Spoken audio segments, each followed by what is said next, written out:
এক তোড়া ফুল নিয়ে কার সাথে দেখা করতে যাচ্ছি বলো তো? না না, ফুলটা আমি কিনিনি, কিনেছে আমার বোন।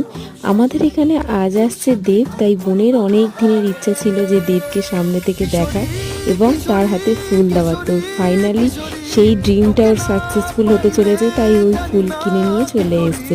তারপরে তো ওখানে গিয়েছিলাম, মানে আমাদের যে সিনেমা হল আছে ওখানেই এসেছিল দেব খাদান সিনেমার জন্য। তো দেবকে সামনে থেকে দেখে সত্যি আর কিচ্ছু বলার নেই, মানে যত দেখছিলাম ততই যেন মুগ্ধ হয়ে যাচ্ছিলাম। আর এত মাটির মানুষ কি করে একটা হয় এরকম উঁচু লেভেলের সেলিব্রিটি হয়ে। তো আমরা ওই দিন সিনেমাও দেখেছিলাম।